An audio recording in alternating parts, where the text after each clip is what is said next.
15 years ago, we started Transition Garden. It's a way to use a garden to build community, to build additional strength of local control over what's going on in the outside world. Communities working more closely together, working on food production, which is important, of course, to everyone, and a way to really build that community empowerment.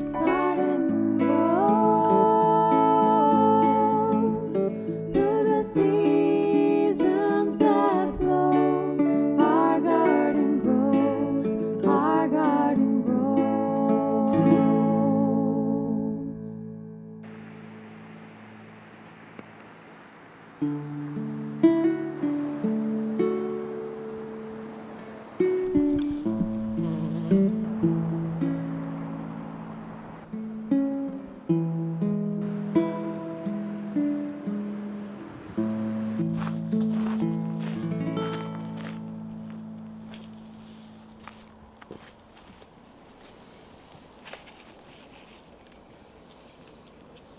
So I'd like to talk about potatoes. It's the middle of April, still a lot of cold frosty nights coming up, but that's okay. Potatoes are going to be in the ground. This is really a good time of the year to get them in the ground. What I've done is I've taken some potatoes out of cold storage. I've got two varieties here. I basically saved them. These are potatoes that we would have eaten otherwise. But a month out of cold storage now, the eyes are starting to grow. The eye of a potato is actually a bud. And if you look at these potatoes, you can see little shoots coming out of each bud. So I've got two types. These are fingerling potatoes, very trendy these days. Also, it's a beautiful potato, a lot more nutrition, very firm, almost kind of like a meaty potato. Very good for fried and even stews and that sort of thing. And then we've got more of an old standby. These are red chieftain potatoes. And of course they got the red skin, and you can see the sprouts coming out of here as well as those buds break dormancy and they start to grow. So they really want to get in the ground. They want to start to do their thing. Potatoes are pretty tough creatures. They can grow in just about anything. Here we've got a bed. It was just covered with about 6 inches of fresh horse manure and bedding, literally about a week old. We mixed that in just roughly with the existing soil. So this is not compost, this is straight manure and bedding, so there's still straw and that type of thing, but potatoes can handle that. So what we've done is we've dug a trench right down the middle of the bed, and we've mounded the soil up on both sides. So this is a way to get what some people call a potato condo with potatoes. As they grow, if you keep piling soil up around the stem, you're going to get more potatoes coming out along that stem.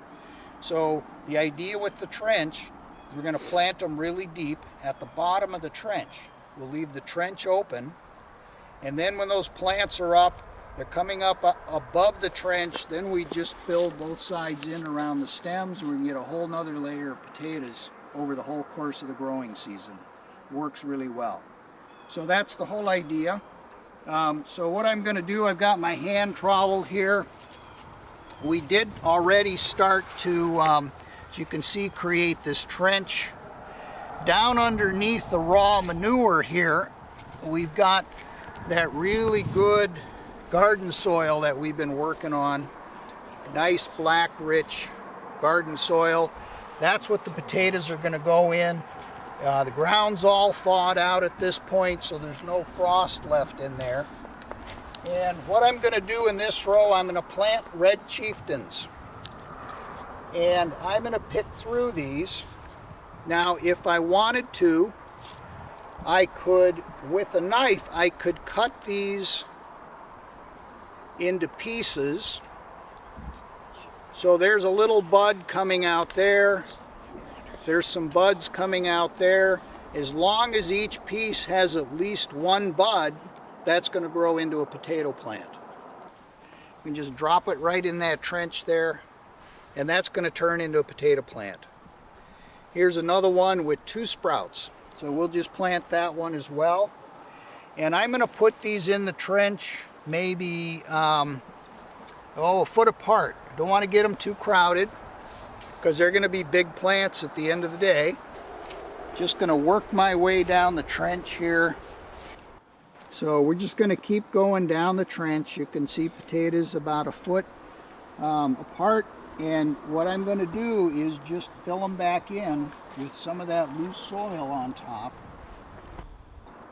And that's all we're going to do. We're going to let them grow that way. We'll check back in later. You'll see them starting to come up. Pretty soon they're going to be up a foot above that trench. And then we're going to take the sides here, these mounded soil on both sides, and we're going to clump it in around the stems of those potato plants. So that's how you plant potatoes.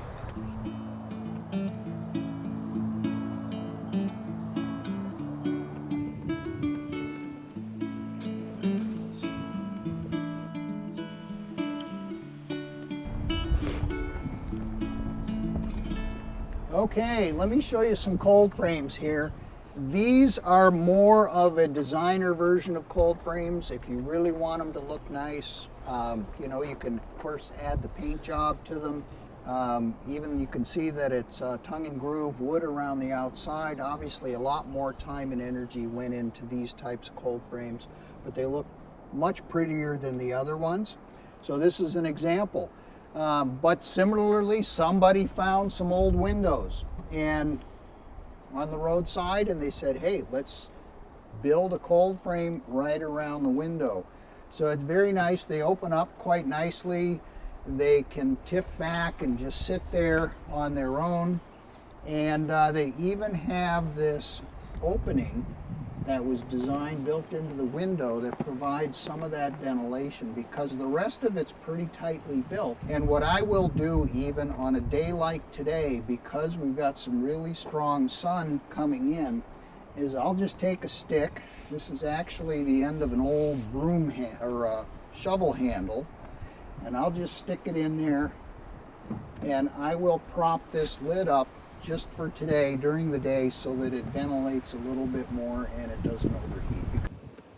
You need to come back here, do a little extra watering. I see that some of this is some early lettuce, some cold hardy leaf lettuce in here.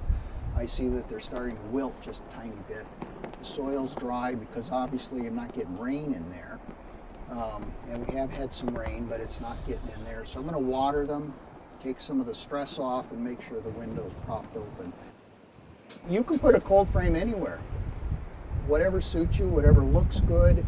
These are facing south, so again, they're sloped, so that it's more efficient heat capture that way. Another good idea is putting a thermometer in your cold frame just to check for high temperatures during the day. You're really getting used to a plant's life in a more controlled environment. So you really have to understand what the plant's going through, and really, I think that's how people grow a green thumb, is getting a sense for what is a plant going through, what's its life like, whether it's in a cold frame or out in the open garden. So let's move on, and I'll show you another cold frame as well.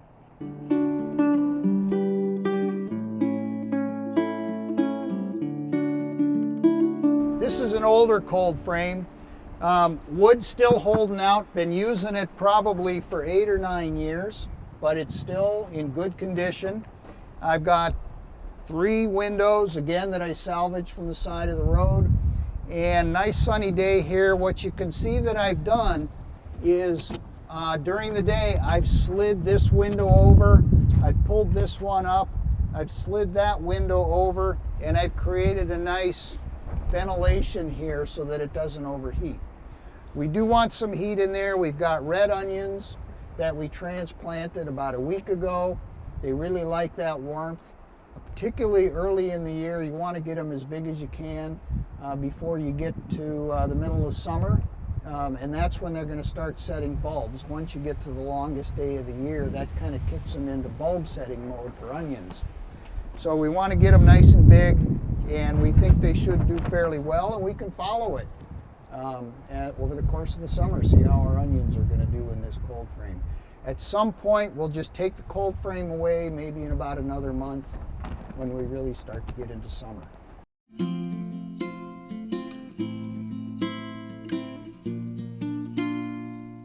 Cold frames are fascinating. Think of them like a miniature greenhouse. It's same effect. It's that greenhouse effect. You're capturing heat in an area where you want to grow things a little more quickly than they would otherwise. So for that reason, best times of year for using cold frames is in the early spring. Right now it's late April. It almost frosted last night, still very chilly, but we're getting good strong sun during the day. And then also in the fall, starting in September, and you can use your cold frames through December and even right into through the winter. You can overwinter a lot of stuff, and we'll get into that in later episodes, how you overwinter some of your cold hardy crops in cold frames.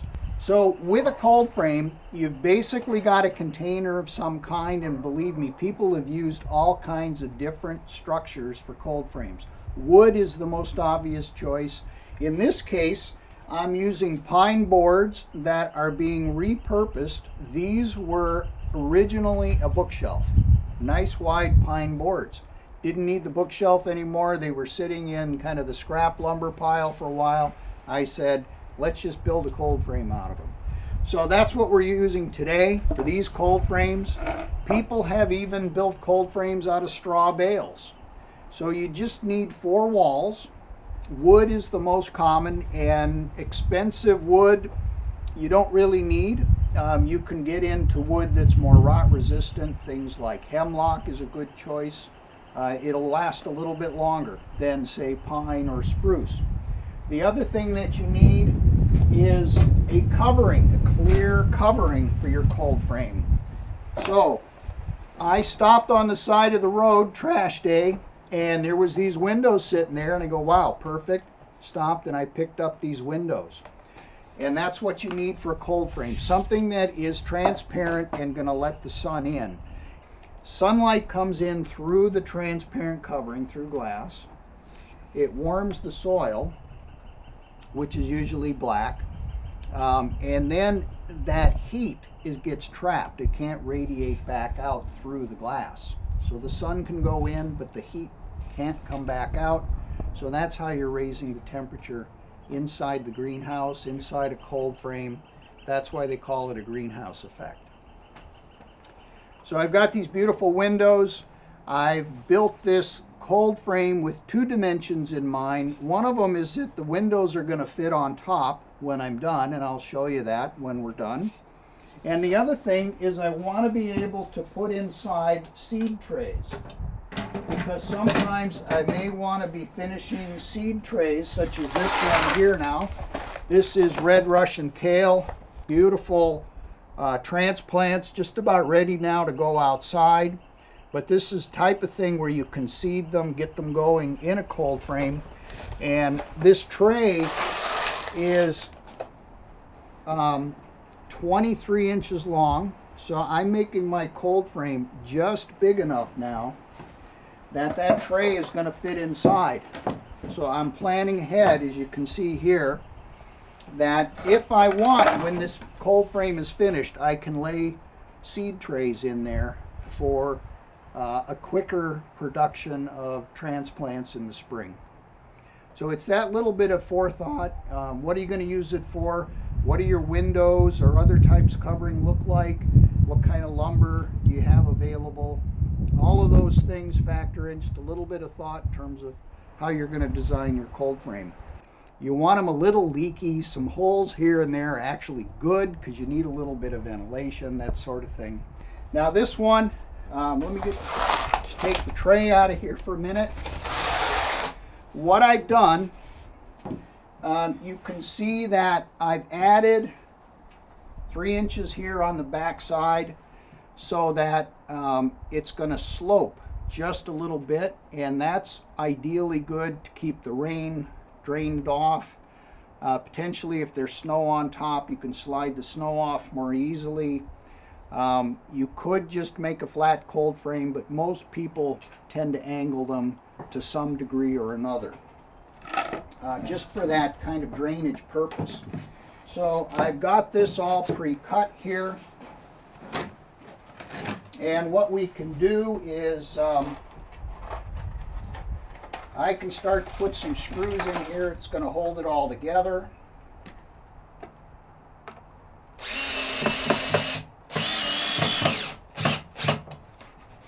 And generally screws are good. You can use nails as well, but screws I think will hold a little bit better in the long run, just because they got those threads.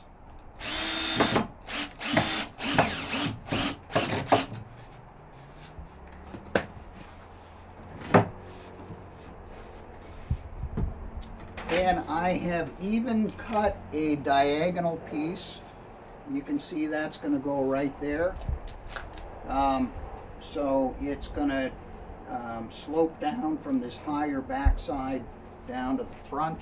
I've done the same thing on the other end. And we can put some screws in there to hold it down.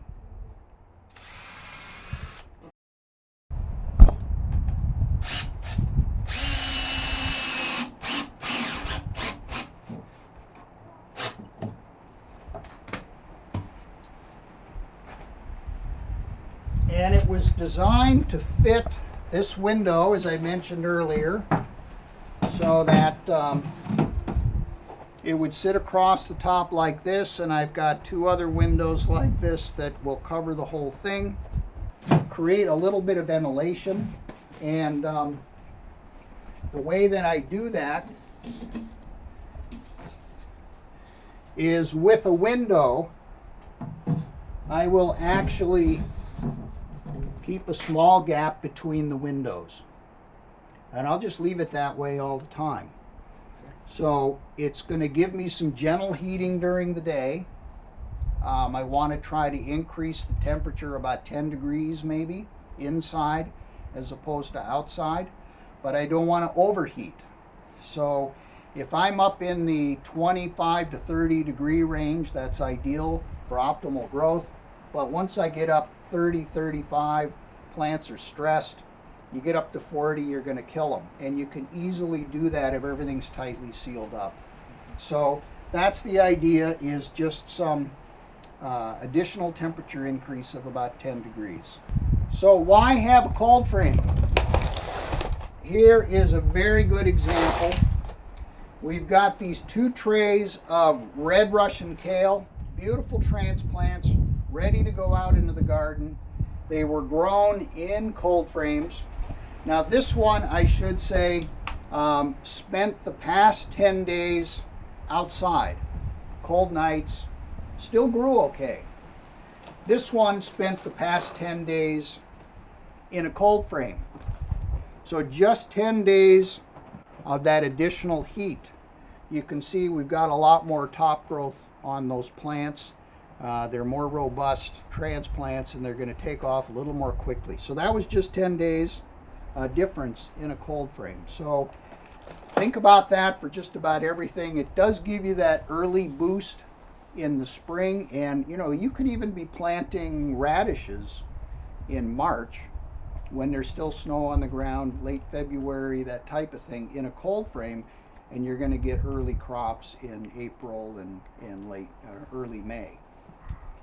So let's talk a little bit about some other types of cold frames. I'd like to show you some of those as well.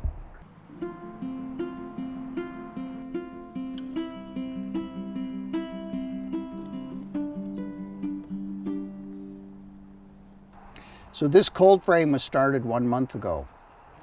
The ground was still frozen outside, but the soil had warmed up inside the cold frame.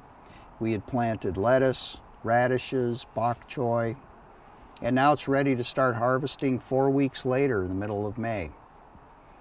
And more than that, this is a spring crop. This is fast turnover spring vegetables. They're all going to go out of here in another 2-3 weeks. This whole bed then, the cold frame, we'll put it away for the summer. And we're going to start to plant all the heat-loving crops in here. So you'll get to see that later. So we've got two kinds of very cold hardy lettuce. This is called red oak leaf lettuce, and this is black seeded Simpson, two very time-honored heirloom varieties of lettuce, and also very cold hardy. We've got a radicchio coming up, we've got bok choy, and we've got some radishes. We've got a number of them. They're just starting to come up to size. Little red, and look at that. There was a slug chewing on the side of that radish. But that's a nice little round one called Cherry Bell. And we've got another one in here. They tend to elongate, get quite big. That's called an English breakfast radish. So a lot of different varieties of radishes. So we've got some nice heads of bok choy here. I should point out now, some of them, of course, we've had a few slugs in here. You can see where they've been chewing on the leaves. So a little bit of slug damage. And we will talk about slug control at a later time. We've got some beautiful bok choy though. I'm going to reach in here, cut this one off. So it's a nice young early bok choy, ready for the kitchen. So the way I like to harvest leaf lettuces like this is I just go around the outside and pinch off the leaves.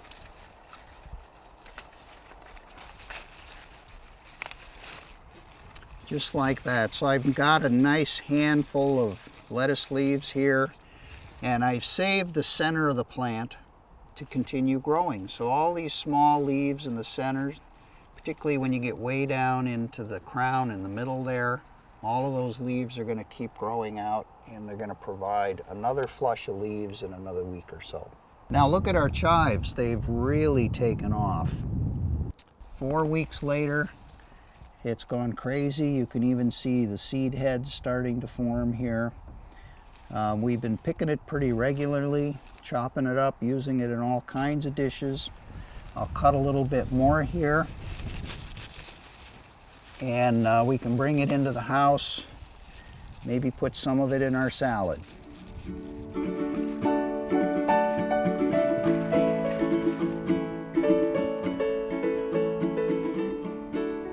So, and this purple lettuce I got, this lettuce is so gorgeous. This is called Bridget. Oh, Isn't that gorgeous? that's so deep. Yeah. Perfect goodness. Great. You know, I love these spring salads because everything's so tender and fresh. Yeah. And it's amazing when you start to eat all the fresh lettuce from the... Yeah, oh, these are beautiful. Wow. Mine are just spindly little things still. Yeah. You had those in the cold frame? They came out of the cold frame. That's why. Yeah.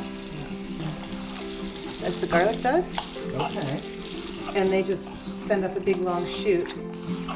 And then the shoot. Yeah, you know, they talk about how everybody likes crunchy snack food. I always thought this is a different kind of crunchiness.